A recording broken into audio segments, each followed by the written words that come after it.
A mí me parece que es un fenómeno muy interesante, mucho más interesante de lo que algunos, con ánimo de minusvalorarlo, consideran. Es muy interesante en la medida en que inevitablemente, desde luego que refleja un malestar social y sobre todo una frustración de expectativas. Frustración de expectativas por parte de una capa social que no es ni mucho menos minoritaria.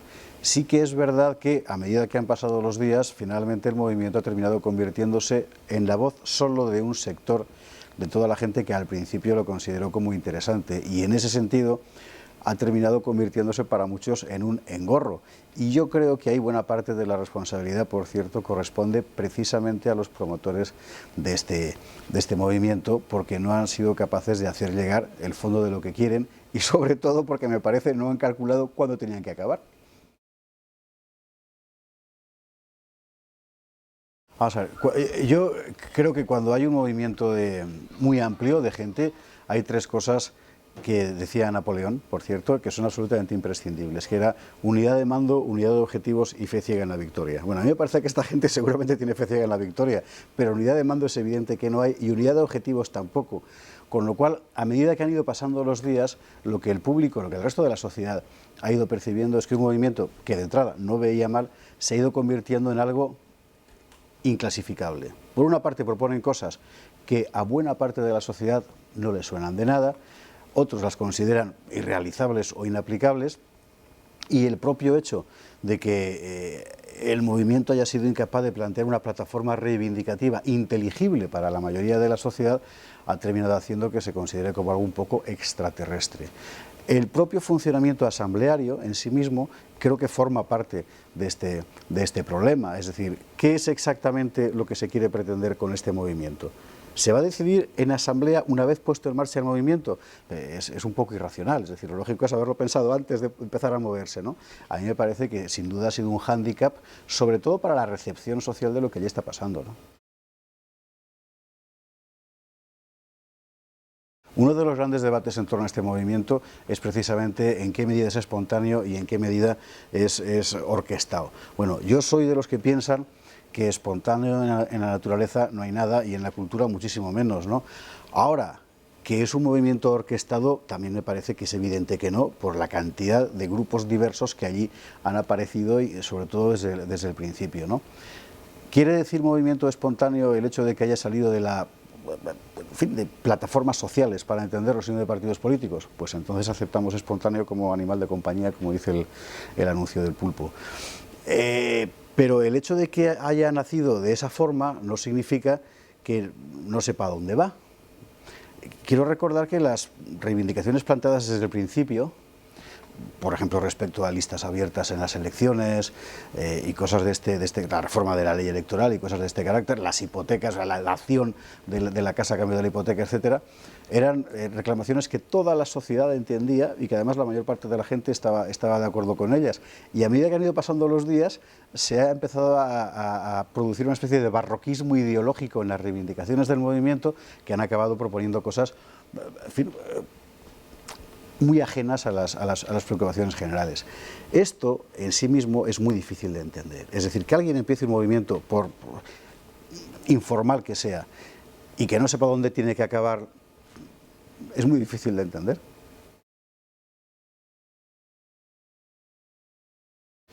Yo no sé si es necesario que haya un líder, pero yo creo que es necesario sobre todo que si esto que ha ocurrido en la Puerta del Sol de Madrid y en otras ciudades, pero sobre todo en la Puerta del Sol, si esto quiere llegar a algún lado, es importante que se sustancie en un programa inteligible. Es decir, que la gente normal, la gente de la calle, como dicen con frecuencia los periodistas, que mi madre lo entienda, qué es lo que quieren y a dónde quieren llegar. Porque si no, parece solo agitación. Y la agitación es una cosa que a todo el mundo le pone muy nervioso y con razón, porque al final, ¿dónde va? Simplemente a tener ocupada una plaza pública. No se entiende, ¿no? No sé si un líder, una cara. El otro día sacábamos en el telediario a un portavoz que se llamaba Juan Nadie, es evidente que no se llama así. No es necesario que haya un líder, pero sí que es necesario saber exactamente qué es lo que se pretende. En la medida en que los objetivos sean inteligibles, será posible dispensar al movimiento una atención racional. Y en esa medida, además, será constructivo y positivo para el conjunto de la vida pública española, porque será posible entablar un debate. Si no, no.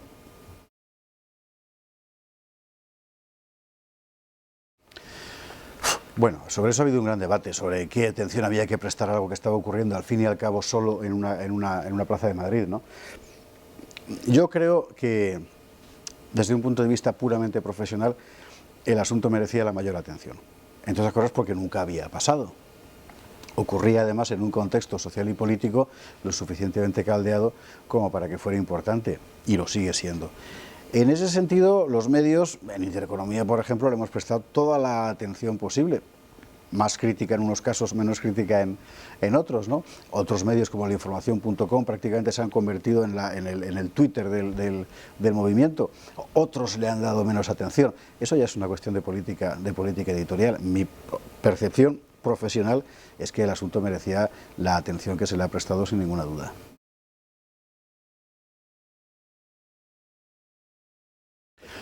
Intereconomía es una cadena cuya programación consiste fundamentalmente en información y en opinión, ¿no?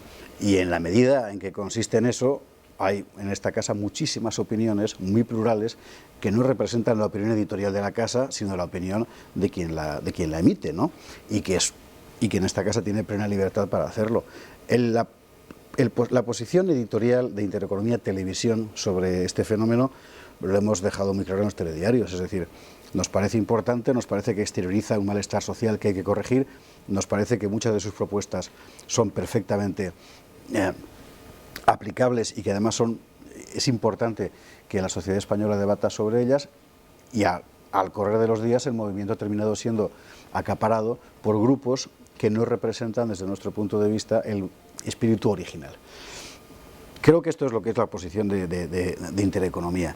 El hecho de que aquí otros en esta casa la criticaran ha generado reacciones muy virulentas por parte de gente que estaba acampada en Sol, y eso nos ha creado problemas muy serios. Es decir, ha habido 2 redactoras a las que han agredido, ha habido 2 veces una unidad móvil a la que le han roto los retrovisores, a otra le han pinchado las ruedas.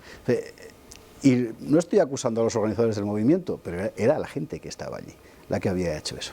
Y por otro lado, el propio movimiento ha demostrado una política de comunicación, desde mi punto de vista, excesivamente restrictiva. Es decir, el hecho, por ejemplo, de obligar a filmar todas las asambleas para emitirlas enteras y no permitir grabarlas porque solo íbamos a sacar trocitos. El hecho, por ejemplo, de impedirnos tomar la opinión de la gente que pasaba por la calle y remitirnos siempre, en todos los casos, a los portavoces autorizados. Todo eso son limitaciones a la libertad de expresión, y lo lógico es que un medio de comunicación le siente muy mal.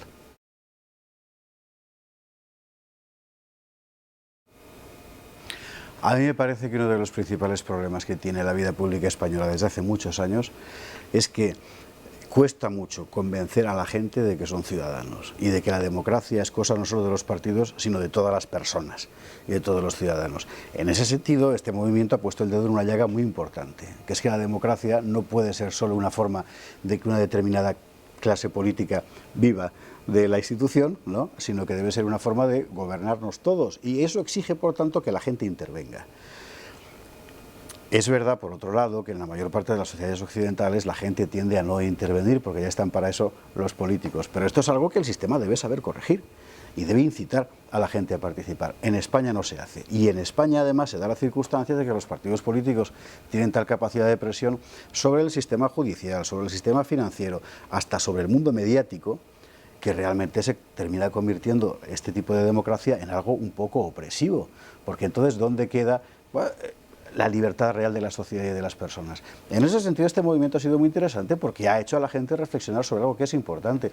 Yo creo que el movimiento no ha resuelto el problema, evidentemente, pero me parece que sí que ha hecho tomar conciencia a mucha gente de que aquí hay que moverse y hay que participar más, y que no basta con quejarse y cada 4 años votar tapándose la nariz a unos o a otros, ¿no?, sino que sea uno de la ideología que sea y vote a quien vote, uno, en tanto que persona, es ciudadano. Y si quiere exigir, tiene que participar.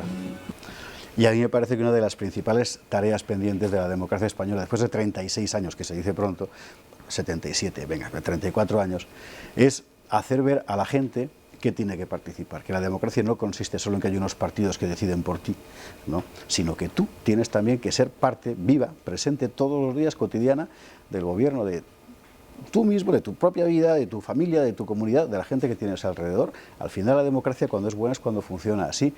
Si no,